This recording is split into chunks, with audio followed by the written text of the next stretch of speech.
Hello friends, সবাই কেমন আছো? আজ আমি আর একটি রেসিপি তোমাদের সাথে শেয়ার করব। একদিন আমার হঠাৎ করে খুব বিরিয়ানি খেতে ইচ্ছা করেছিল, কিন্তু বাড়িতে চিকেন ছিল না, তাই আমি ডিম দিয়েই বানিয়ে ফেলেছিলাম বিরিয়ানি। ডিমগুলো আমি ভাপিয়ে নেওয়ার জন্য একটি পাত্রে জল নিয়েছি। এরপর গ্যাসের ওভেনটা জ্বালিয়ে দিয়ে ওই জলটা গরম করতে বসিয়ে দিয়েছি। তার আগে আমি পেঁয়াজ আলু ছাড়িয়ে রেখেছি। দেখো, আমি আলুগুলো এরপর প্রেসার কুকারে জল দিয়ে সেদ্ধ করতে বসিয়ে দেব। এই আলুগুলোর সাথে দিয়ে দেবো এখন 1 চামচ হলুদ গুঁড়ো, 2 চামচ নুন। আলু ছাড়া কিন্তু বিরিয়ানি একদমই অসম্পূর্ণ। আলুই বিরিয়ানির সব থেকে ভালো লাগে খেতে। জানি না কে কে আমার সাথে একমত, কমেন্ট করে জানিও। আলু ছাড়া তো বিরিয়ানি আমার একদমই ভালো লাগে না। তারপর আমি প্রেসার কুকারটাকে ঢাকা দিয়ে আলুগুলো সিটি দিয়ে দেবো। আর এইদিকে আমার ডিম সেদ্ধ করার জলটা ফুটে গেছে। এতে আমি 1 চামচ নুন দিয়ে ডিমগুলো তুলে দেব। জলটা একটু ফুটিয়ে নেব। তারপর গ্যাসের ফ্লেমটা একদম কমিয়ে দিয়ে ডিমগুলো আমি তুলে দিয়ে ঢাকা দিয়ে দেবো। এই নুন দিলে ডিম কিন্তু ফেটে যাবে না, আর গ্যাসের ফ্লেমটা অবশ্যই কমিয়ে রাখতে হবে। এরপর ছাড়িয়ে রাখা পেঁয়াজগুলো আমি কুচি করে নেব বেরেস্তার জন্য। এক সাইডে ডিম সেদ্ধ আমি বসিয়ে দিয়েছি, আর এক সাইডে আমি হাঁড়িতে ভাতের জন্য জলটা গরম করতে দিয়ে দিয়েছি। জলটা গরম হয়ে গেলে আমি তাড়াতাড়ি ভাতের চালটা তুলে দিতে পারবো। এইদিকে আমার ডিমটাও সেদ্ধ হয়ে গেছে, আর এই সাইডে হাঁড়ির জলটাও দেখছি ফুটে এসেছে। ফুটে যাওয়ার পর আমি এখানে গোটা গরম মশলা দিলাম, আর এখন দিয়ে দিচ্ছি নুন, আর একটু দেব লেবুর রস দিলে ভাতটা ভীষণ ঝরঝরে হয়। তোমরা কিন্তু চাইলে একটু সাদা তেলও দিতে পারো। আর এইদিকে আমি বেরেস্তার ভাজার জন্য কড়াইটা গরম করে নিয়েছিলাম, আর কড়াইটা গরম হয়ে যাওয়ার পর আমি রিফাইন অয়েলটা ঢেলে দিয়েছি। আর এই সাইডে আমার জলটাও ফুটে গেছে, আর চালটা আমি ধুয়ে রেখে 10 মিনিট ভিজিয়ে রেখেছিলাম। এবার আমি চালটা তুলে দেব। এরপর হাঁড়ির ঢাকনা দিয়ে হাঁড়িটা বন্ধ করে দেব।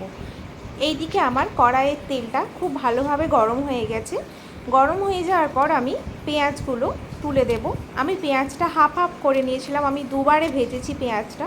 তোমরা চাইলে একবারেও ভাজতে পারো, দুবারে ভাজলাম কেননা ভালোভাবে পেঁয়াজটা ভাজা যাবে। আর আমি গোটা গরম মশলার মধ্যে ব্যবহার করেছি গোলমরিচ, এলাচ, লবঙ্গ, দারচিনি। তোমরা কিন্তু চাইলে একটা তেজপাতাও দিতে পারো। পেঁয়াজ কুচিগুলো খুব ভালোভাবে তেলের সাথে আমি নাড়িয়ে চাড়িয়ে ভেজে নিচ্ছি। আর এতে আমি কিছুটা পেঁয়াজ ভাজা হয়ে যাওয়ার পর লবণ অ্যাড করেছি। নুন না দিলে বেরেস্তাটা একদমই খেতে ভালো লাগবে না। দেখো, খুব সুন্দরভাবে আমার লাল লাল করে বেরেস্তা ভাজা হয়ে গেছে। কীরকম ঝরঝর হয়েছে তোমাদের একবার দেখিয়ে দিই। তোমরা কিন্তু এই বেরেস্তার উপর অল্প লবণ ছড়িয়ে দিতে পারো, তাতে অনেকক্ষণ অবধি বেরেস্তা মুচমুচে থাকবে। এরপর আমি ডিমের কারিটা বানিয়ে নেব। ওই পেঁয়াজ ভাজার তেলেই আমি গোটা গরম মশলা দিয়েছি, আর গোটা গরম মশলাটা ভালোভাবে ভাজা হয়ে যাওয়ার পর 1 চামচ আদা জিরে বাটা দিয়েছি, আর 1 চামচ দিলাম রসুন বাটা, আর একটু কাঁচা লঙ্কা বাটা। সব কিছু একসাথে ভালো করে মিশিয়ে নিয়ে একটু নাড়িয়ে চাড়িয়ে নিতে হবে। আর একটা জায়গায় আমি একটু 1 চামচ হলুদ বাটা, 1 চামচ লঙ্কা গুঁড়ো, আর 1 চামচ নুন দিয়ে একটু সামান্য জল দিয়ে ঘাটিয়ে ওই মশলার উপর তুলে দেব। সাথে আমি অর্ধেক টমেটো অ্যাড করেছি। ভালোভাবে টমেটোর সঙ্গে এই মশলাটা কষিয়ে নিতে হবে। কষানো হয়ে গেলে আমি যে বেরেস্তা ভেজে রেখেছিলাম সেই বেরেস্তা আমি একটু দিয়ে দেবো, ওপর থেকে ছড়িয়ে দেব। তারপর সব মশলা একসাথে ভালোভাবে মিশিয়ে একটু ভালো করে কষিয়ে নিতে হবে। কষানোর পর যে ডিমগুলো সেদ্ধ করে রেখেছিলাম সেই ডিমগুলো দিয়ে নিতে হবে। অল্প জল অ্যাড করে করে ডিম কারিটা ভালোভাবে রেডি করে নিতে হবে। ডিম কষাটা আমার একদমই রেডি হয়ে গেছে। এই ডিম কষা গ্রেভির মধ্যে অ্যাড করব কেওড়া জল, মিঠা আতর। এই গ্রেভিটা আমি একটা বাটিতে আলাদা করে তুলে রেখেছিলাম। কেওড়া জল আর মিঠা আতর আমি মিশিয়ে নিয়েছি। এরপর আমি বিরিয়ানির হাঁড়িটা রেডি করে নেব। হাঁড়ির মধ্যে ওই গ্রেভিটা কিছুটা আমি দিয়ে দেব, দিয়ে ভালোভাবে হাঁড়ির চারদিকটায় গ্রেভিটা মাখিয়ে নেব, যাতে ভাতটা তলায় ধরে না যায়। হাঁড়ির তলায় যদি কিছুটা গ্রেভি রাখা যায় তাহলে কিন্তু ভাতগুলো একদমই ধরে যাবে না, না হলে অনেক সময়ই ভাতটা তলায় খুব বসে যায়। তারপরে আমি গ্রেভির ওপর তুলে দিয়েছি কিছুটা ভাত, আর ভাতের ওপর দিয়েছি বিরিয়ানি মশলা। আমি কিন্তু এখানে সানরাইজের বিরিয়ানি মশলাই ব্যবহার করেছি। আর ভেজে রাখা বেরেস্তা ছড়িয়ে দিলাম। এর ওপরে আমি ডিম আলুগুলো সাজিয়ে দেব। তোমরা কিন্তু বাড়িতে এটা চিকেন ছাড়াই খুব চটজলদি বানিয়ে ফেলতে পারবে।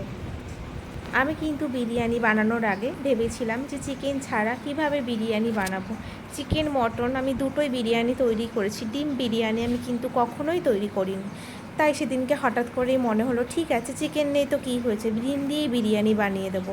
আর সত্যি একদম চিকেনের মতোই ডিম বিরিয়ানিটা খেতে হয়েছিল। তারপর আমি আরও কিছুটা কিন্তু ভাত দিয়ে ওতে সানরাইজের বিরিয়ানি মশলা আর একটু সামান্য দিয়ে তার ওপরে ছড়িয়ে দিয়েছিলাম ওই ভেজে রাখা বেরেস্তা। এরপর আমি ওই গ্রেভিটা অল্প অল্প করে দিয়ে দিয়েছিলাম। গ্রেভির ওপরে আর একটুখানি ভাত দিয়ে আর বাকি যে ডিম আলু ছিল সেগুলোও আমি হাঁড়ির মধ্যে দিয়ে দিলাম।